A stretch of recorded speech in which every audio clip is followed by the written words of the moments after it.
Hi, everyone. I'd like to welcome you guys to my chef table today. I'm Chef Sean of the executive chef at Intuit in Plano. And today I'm going to be discussing Texas barbecue and barbecue as a whole. The first thing I want to talk to you guys about and say is I hope everyone's safe. I hope everyone's family's safe. And we'll continue to take all the measures we can to keep ourselves, our family, and our friends safe so that we can make it through this. Secondly, I want to tell you about my healthy tip for you today.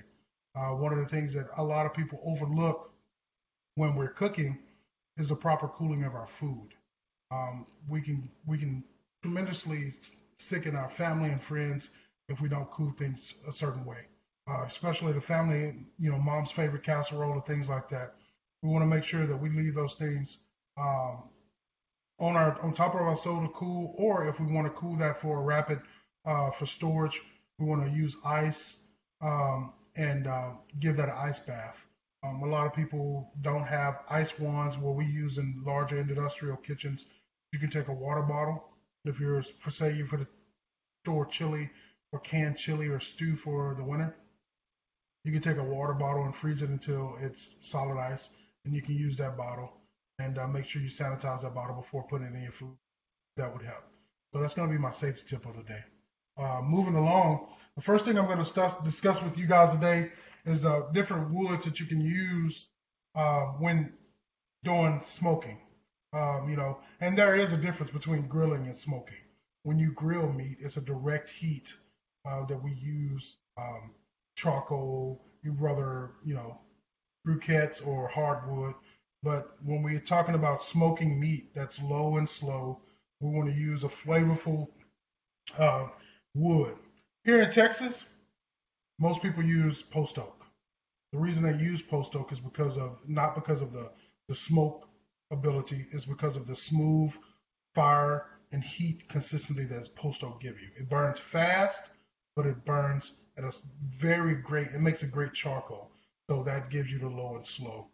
Uh, I grew up in Arkansas. My grandfather grew up using and teaching me how to use pecan wood. So I have some here that a lot of people here in Texas frown upon, but I love it. Uh, Pecan wood is a great wood. It gives you great heat. It also gives you a great nutty flavor when it smokes your meat. I also have traditional post oak here. This post oak right here is what is everyone in Texas uses. Most of people, a lot of people use mesquite, but this is probably the number one source wood in Texas. Like I said, it is a smooth burning, hot burning um, wood. Um, and when you're using these woods, one of the things that I try to tell people is different woods are for different proteins. I wouldn't use a pecan or a hickory or a mesquite for smoking of a salmon or smoking of a catfish or a trout or something like that. I would use a more fruity wood, such as peach, cherry, or apple. They're less abrasive. They don't give off stronger smoke particles. So, basically, when you're smoking meat, the way you get the flavor is because the smoke uh, embellishes the product that you're smoking. So it's small particles. So the heavier the wood, the heavier smoke, the more it's going to have those particles within it. So on fish and things like that, you want a lighter wood. So fruity woods are the best choice. Uh, when you get into your chickens, your poultry, turkey, things of that nature, I love to use a mesquite for that or a pecan because it gives you more of a pungent, chicken, poultry in a whole needs a more flavorful kick. So one thing I always try to teach people is it can never be too much seasoning on chicken or turkey. It needs it. That's why we brine it to get to that flavor concept that we want to get to because you want it to the bone. So we want to use a heavier woods. When you come to your ribs, your brisket, my flavorful choice is pecan. Like I said, it's a personal choice, but I think pecan gives you that middle ground between hickory and mesquite, where it's a little lighter, but it still gives you that pungent smoke flavor and it builds a great smoke ring in your meat. Um, it also gives you a great charcoal so that when you're building your fire, the one thing about it is once you get the charcoal base, use that all throughout the night.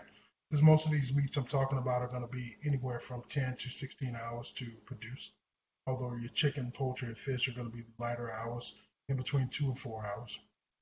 And one of the things that I always tell people, make sure if you're buying wood for smoking your proteins, you want to make sure that the wood source that you are using is a reliable source, and they're going to be using a cured wood product. The hardest thing to do is go get green wood and try to smoke meat. It's going to give off a off taste. It's not going to give you a clean burn. So you're going to be left with, if you're looking at your smoker and you're looking at the pipe of your smoker, that exhaust of it, you're going to get a darker smoke. And that's going to give heavy, more like a burnt taste to your product. When you're cooking and you get your temperature right, you want to see almost a clear smoke coming out of your smoker. That gives you consistent cooking, and also it's going to give you a consistent flavor. On most products, if you're smoking a fish, you want to run in between 200 and 225 degrees. Chicken, I run my chicken in between 265 to 285 degrees. And I break a little rules when it comes to my brisket. I like my brisket to be in between 295 to 300 degrees for about 10 to 12 hours. And then I wrap that brisket in butcher paper. And if you don't have butcher paper, when I first started off, I didn't have butcher paper either. Couldn't afford it. So what I did was I took one of my wife's nice towels, and I got in trouble for it. I wrapped my brisket in it, and I put it in a cooler, and I let it set for 4 hours. So giving that time to that meat, especially briskets, pork butts, or ribs, giving it time to rest re-energizes that meat and lets the juices go back into it. So if anybody's ever cooked a steak and you're hungry, you come home, and a lot of us chefs get home late, and we still want dinner too. So we cook a steak, and then immediately we go ahead and slice it, and all the blood and all the juices run out. That's because we didn't give it a time to rest. Same thing with barbecue. If you don't let briskets rest, that internal temperature of that meat is going to keep it warm. So by placing it in a cooler, it's like basically an oven, and it lets the juices go back into that brisket and gives you that nice even slice. I want to move on from that, guys, and I'm going to start talking about rubs. I have some items here set here up for you guys to make a basic barbecue rub. This is a versatile rub where you can use this rub on any meat you would like. I've used this rub for over 15 years, and it's been a standby for myself and my family. So we're going to first start off by adding a cup of brown sugar into my bowl. Then I'm going to take a fourth of a cup of all of these items here. This is a versatile and yet easy measurable rub that I've worked out. And all of these items that I'm going to put in are going to be a fourth of a cup. And if you guys missed any of these ingredients or can't, remember what I said or didn't write it down, we're going to post these recipes onto Slack so that you can have those for your further usage. And at the end of my demonstration, I'm going to take any questions so I can help you with that, but they will be available on our Slack channel as well. Next, we're going to do a fourth of a cup of garlic powder. We have a fourth of a cup of paprika. I myself like to use Spanish paprika.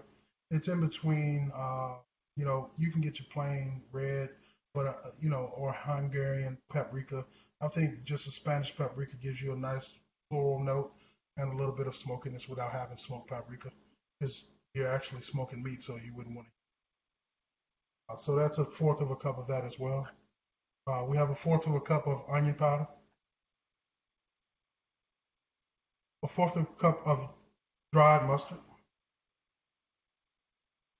We have a fourth of a cup of table ground black pepper. And one of the notes I want to hit while I'm doing this is when you're using black pepper for your rubs, you want to try to get something with a little bit of a bigger flake. So butcher's cut or table ground, those things are going to be more suitable for your rubs, and not, you don't want ground black pepper. It's a little bit too abrasive, and then also you won't be able to. So we want to stay away from that. We have a fourth of kosher salt. And then the only different measurements that we do have different is our cayenne, because we don't want to put a fourth of a cup of cayenne in here. We're going to do 2 tablespoons. Once we get that all together, we want to take these and I'll move this out of the way so you guys can see this better. Uh, we're going to take our whisk and work our ingredients in together. So mixing this together and using a whisk to do it, sometimes I even put it in my food processor to get this going because I want to make sure I break all the lumps and I want to make sure I get all this incorporated. Because the worst thing in the world is to get a seasoning and then you look at the bottom of it and then half of the seasoning is not, it's settled, so you won't get as much as you know you want even distribution over your meat, so you want all the flavors and build layers with that. So we're gonna whisk this together and get everything broke down. And now that we had that mixed together, that's an all-purpose barbecue rub that you can use on chicken, fish, pork, beef, all the things you want to do. And it's easy for you guys. For someone, these are things that you have and most people have in their pantry. So right now, while we're going through the pandemic, and you still craving barbecue as I am, you can make these things. It's easy for you to find in your pantry. To throw this simple rub together and use it at home. And one of the things I'm going to slip away and grab something for you guys is I keep one of these containers after I've bought this from one of your bulk stores like Sam's or Costco's or Restaurant Depot or things like this. I keep a lot of seasonings on hand. So I keep these. My wife will wash them out for me and I'll keep them. And one of the reasons that I keep these is to store my rubs in because it gives you an airtight fit, but also it comes with, I don't know if you can see that, but they already have, perforated openings on it. So I get a more even seasoning with my meats. Because the worst thing to do is get a clump of seasoning here. One piece of the meat is salty, one piece is not. I prefer not to rub my meats. I don't think that. I think more of the rub comes off on your hands than it does on the meat.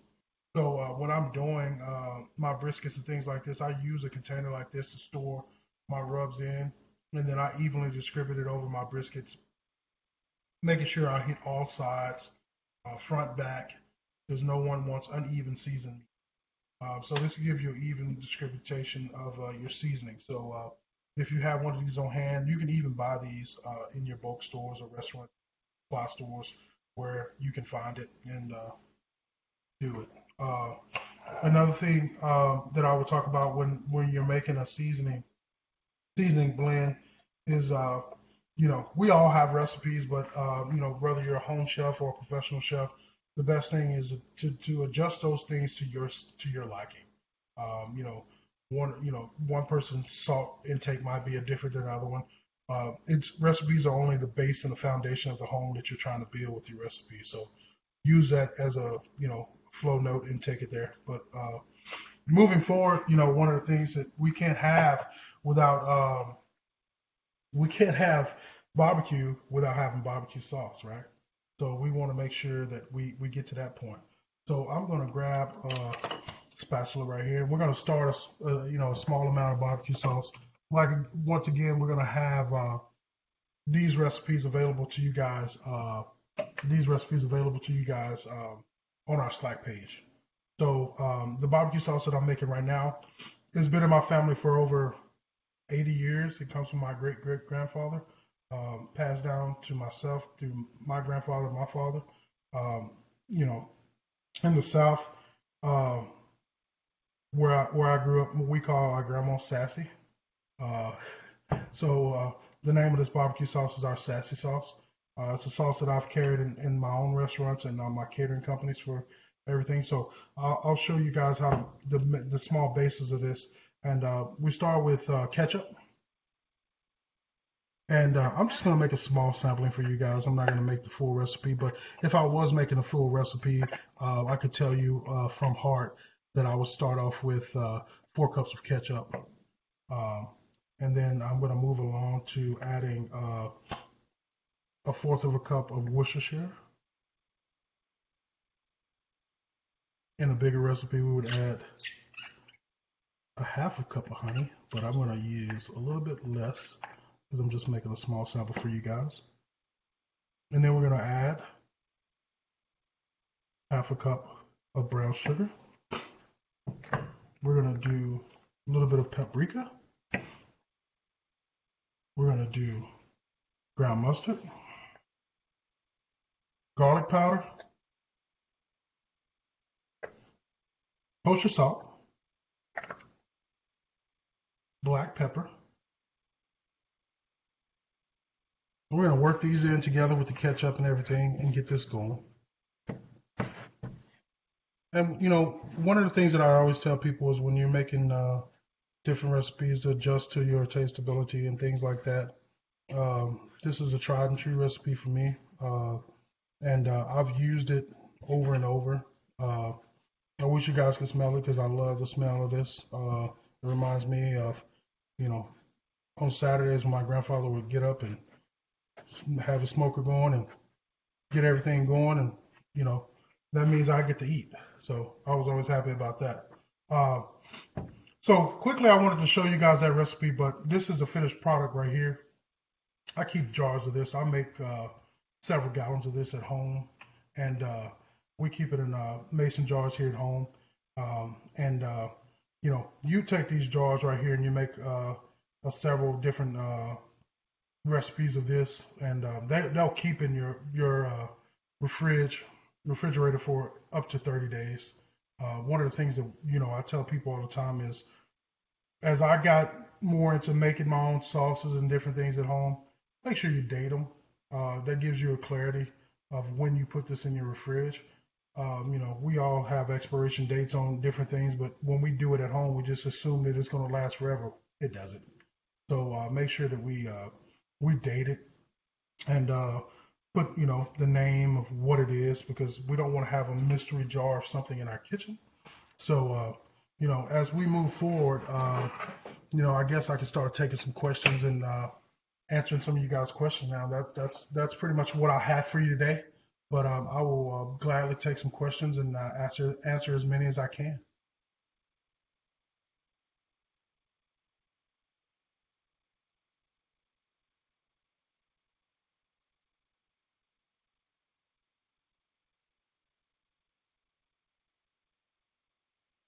All right. It says, "What's my favorite meat to smoke?" Growing up, we had our own cows and pigs and chickens and things on my family farm. But to this day, my favorite thing in the world is smoking ribs. You can't beat a nice slab of St. Louis style ribs or spare ribs. I think they are probably one of the best things, and they hold a lot of flavor. And for a beginner smoker, it's something that you really can't mess up. 4 hours at 275 degrees, you're going to come out with a beautiful slab of ribs if you do it right. I think the next question says, "Can you smoke meats with sauce, not rubs?"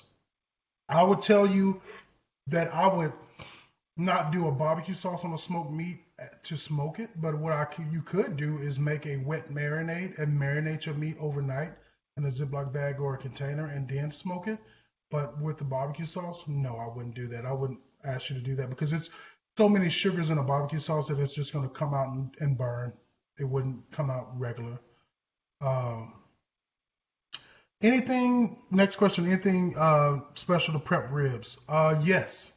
One of the biggest misconceptions and one of the things that a lot of people do that they don't handle well when they do the ribs is prepping their ribs. The biggest thing is the back membrane. If you have a slab of ribs, St. Louis slabs or whatever, if you've ever cooked ribs and you have that papery wax when you take a bite, it's because you didn't remove the membrane. So on the backside of that rib, if you take a paring knife and you just run it let's say this was a rib, and you run your knife at the edge of that rib, it's gonna push up that piece of membrane on the back. Take a dry towel or a paper towel and pull that membrane off. That's going to give you a more flavorful, and it's also going to give you a more moist rib. So that to answer that question. Yes, I will post my barbecue sauce recipe on the Slack. Next question is going to come in. Can you smoke vegetables? What are the vegetables to smoke, and what type of wood would you use?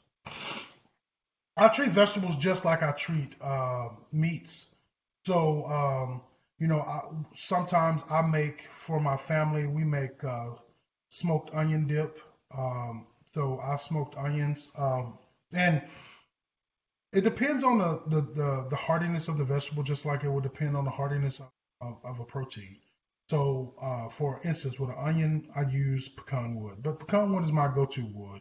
If I'm going to do something like smoked zucchini or tomatoes or things like that, I would go with a lesser wood, a more fragrant wood. So but I want to back up and say I misspoke. I want to go with a more abrasive wood, so I want to use like a mesquite, or I want to use a hickory, because the vegetable is 99% water. So you're looking at tomatoes, zucchinis, things like that. They need that abrasiveness. So you want to go with a heavier wood like a mesquite or a hickory. Next, how long should you rub the meats prior to smoking? Uh, One of the things that I tell people is I've found that, as anything, the longer something stays on, the better it is. So anytime I do my briskets or my ribs, I prep the day before. So at least 24 hours to give that time for your rub and your seasonings to soak into your meat before you cook them. But the one thing that you want to remember, you're going to have those things in an ice cooler, or you're going to have them in your refrigerator. The thing that you want to do is take them out 2 to 3 hours before you put them on the smoker to let them come to room temperature. Because if you don't, what it is what they call meat shock. If you put cold meat on a hot grill or smoker, and basically what's going to happen is that meat is going to tighten up, and it's going to release the juices too soon. So you're going to have a dry meat. But if you let it relax before you put it on the grill, it won't have that. Next question is, do you ever use coffee when smoking? I have never used coffee when smoking my meat, um, but I have used coffee, leftover coffee my wife had from the morning, to make a coffee barbecue sauce, and it was amazing. So I haven't used it, but I will off note tell you that coffee, ground coffee or espresso, added with a little brown sugar, white black pepper, a little bit of cayenne, salt, and a little bit of kosher salt, makes a great steak rub. So if you want to grill that, that would be something you could use it for, but not in smoking. Um, Next question would be, how long would you slow cook ribs on a Weber gas grill? Good question. Um, I own several different grills. I love my gas grill because it's easy and efficient. And having my girls home now, if I want to go throw a steak or burgers or whatever on the grill, I don't want to have to go and chop wood and smoke. So what I do is I fire my gas grill. One of the things with my gas grill is you can make it indirect heat, because what gives you the tenderness in the long cooking you want to use indirect heat. So if you have a 3 burner or a 4 burner, what you want to do is not put the gas on under those ribs. You want to put them off to the side.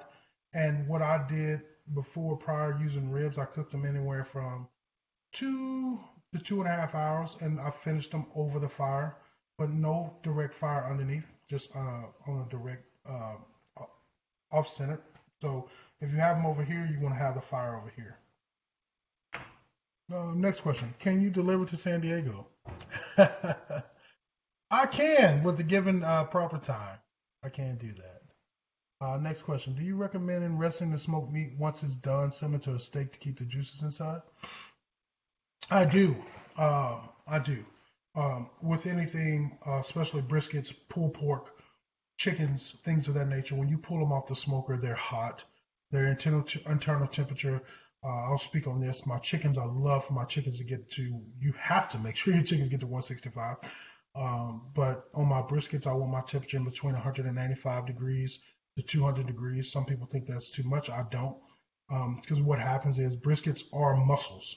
So when you get it to that 195 to 200 degree mark, it breaks down all the gelatinous and muscles to become a beautiful, tender piece of meat. By wrapping it and letting it wait, at least 4 hours, is going to let that heat and those muscles relax, and that gives you the tenderness of your meat. So yes, you should let them rest.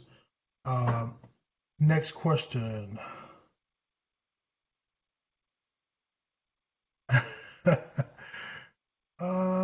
Where Where is your favorite barbecue in Texas if you're not making it yourself, and why? My favorite barbecue in Texas, it's a tie. So I'll tell you, my first is Heart Eight Barbecue. Um, I love Heart Eight because I think it's the simplicity of the barbecue. I think we've in a world where barbecue has started to pop up everywhere. Um, I have family in California, family in Vegas, and I see barbecue places out there, and I just chuckle because it's a remnants of what Texas barbecue truly is. I've been in Texas for 21 years. I've studied it. I've worked under some great guys that know barbecue. So Heart Eight would probably be my first favorite barbecue, and a lesser known place here in the DFW area is called North Main. It's in Euless, Texas. It's only open Friday, Saturday, and Sunday. Um, they do a buffet of all things of barbecue, from ribs, brisket, pork, sausages, homemade sides. People don't know a lot about it because it's in a small town and it's off, but they've been there since 1987, and it's probably some of the best barbecue you can find in Texas. Next, and let's see. I think that's pretty much all of our question, guys. If anybody else have any more, oh, hold up, I got one more.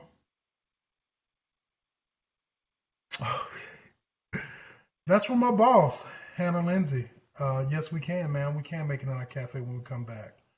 Um, how long does barbecue sauce stay good in the refrigerator? If it's a store-bought barbecue sauce, which I don't frown upon, a lot of chefs do. I will say, sorry, I will say that which I recommend, and I'm not getting paid by them, but I'll tell you what, the best store brand barbecue sauce that I love is Sweet Baby Ray's. So I don't know if people like that or not, but those barbecue sauces will stay in your home for at least 30 days. I recommend. Some more, but we usually don't stay around my house that much because I smoke so much meat. But in house, the same. 30 days. Make sure you date it and keep it up. Let's see. Yes, it does, Mike. I think that's all the questions we have for today, guys. If you have any more questions or you feel like um, you want to ask me about something, feel free to reach out. I'm sure you can find me on the emails, and also we'll put these recipes on Slack. I really enjoyed my time with you today, and I look forward to doing this again. So if anybody else, like I said, have any more questions, feel free to reach out to me through email, and I'll get back to you as soon as I can. You guys stay blessed, stay safe, make sure we're social distancing, make sure that we're, one of the things that I tell my girls right now is make sure that we rest, we reflect, and we accept. Because once we accept it and we know the situations that we're in, we put it in the hands of somebody else and we move along. Thanks, guys. And I look forward to doing it again for you guys. Y'all have a great day.